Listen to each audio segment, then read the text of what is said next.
What's going on, everybody? It's your boy C-Zar, and we are talking about XPR network today. Hit that like button, subscribe if you want to see more content like this, and let's get into it, my friends. So here we are. Here we are breaking out of this pattern to the downside. Your worst nightmares are realized. It's time to probably buy. Not financial advice, not a financial advisor, but it's probably time to buy. That wasn't a lot of volume on this move down at all. It's probably because of the tariff stuff, right? The whole crypto market dropped. I'm assuming that even though Trump said there will be no last minute calls or anything like that, I'm assuming there will be some last minute calls. Oh, I'm sorry. I'm not used to being up this late, you guys. Last minute calls are probably going to come into play. If not, if the tariffs are realized tomorrow, here's the deal. Okay, here's the deal. If the tariffs are realized tomorrow, they're already priced in.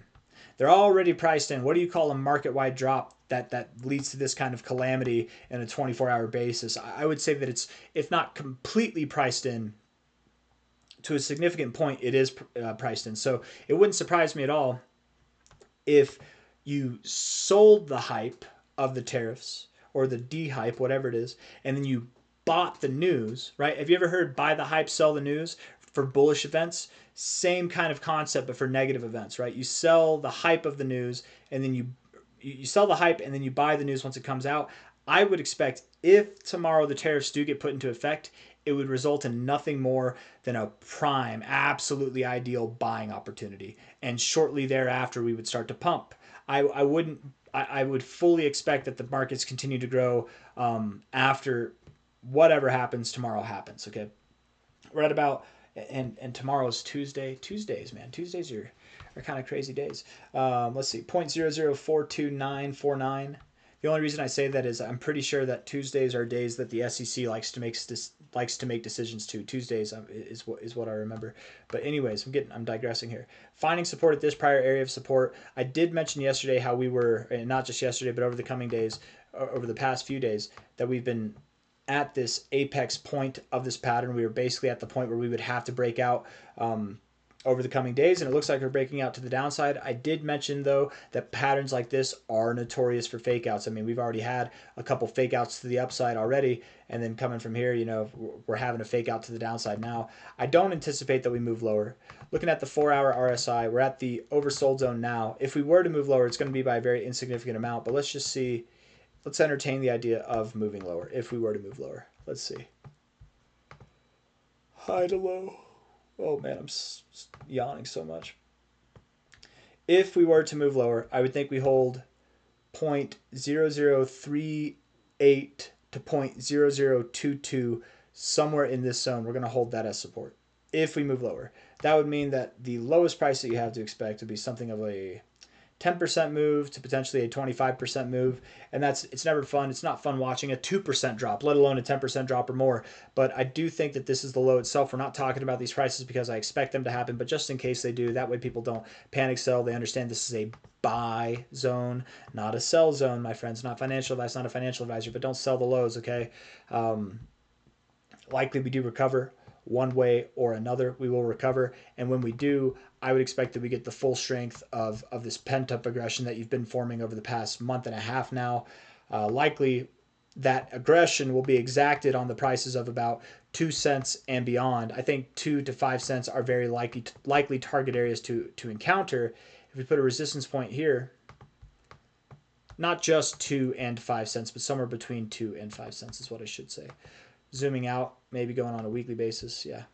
You've got prior areas of resistance here, some prior areas of resistance here, and even just below there. The golden ratio is at 2 cents. Once you get above 2 cents, you're eligible for 3 cents to 5.4 cents. I know we've talked about going below 5 cents, but I really do think that you could go just a little bit above it. I've actually gotten okay with that kind of idea. I want to look at something without volume now, okay? Because we do have more history going back in time as well. High to low.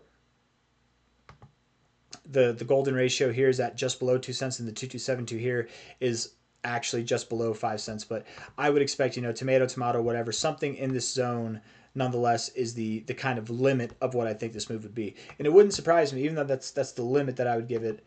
I guess it's limitless. You never know what could happen, but I would think that XPR does interact with prices that are around 11x or more from here. by the end of this next move. Okay, I very much do expect that's what's going to happen. I wouldn't be surprised at all if that happened by the end of March, let alone sometime in April. Over the next month and a half, we're going to be making headway to these areas. Whether we go down first or go up first, whether the tariffs come out, whether they don't come out, you guys, the bull market is still in full effect.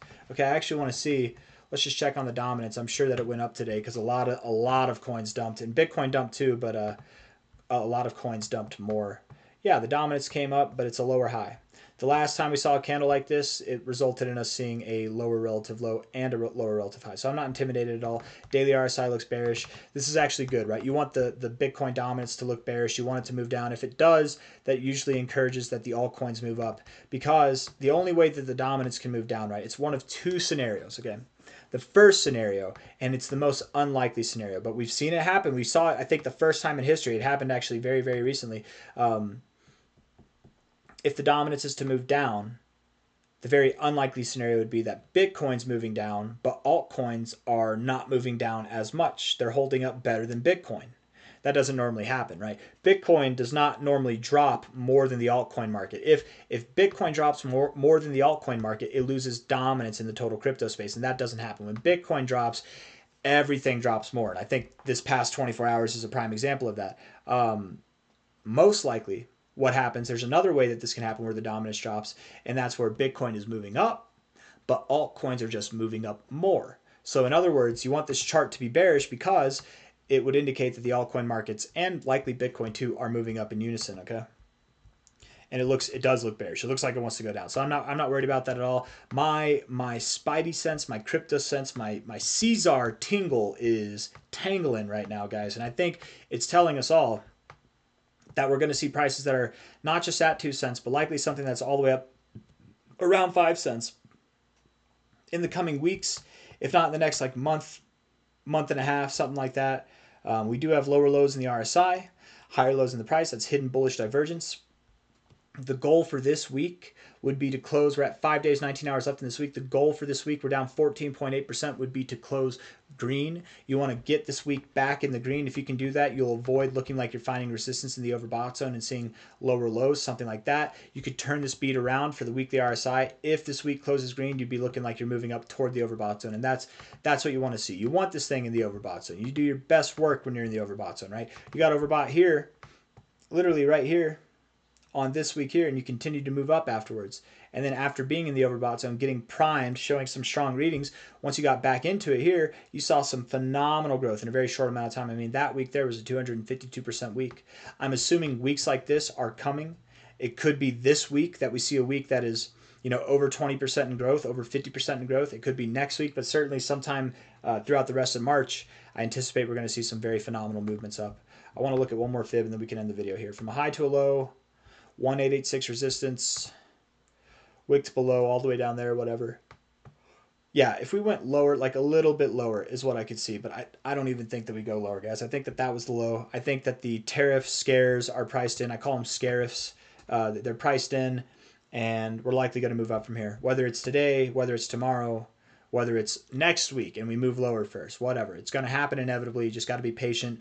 Buy the lows. Don't sell the lows. None of this is financial advice. I'm not your financial advisor. Hit the like button. Subscribe if you want to see more content like this. Thank you all for being here. I'll see you on the next one. Take care. Bye-bye.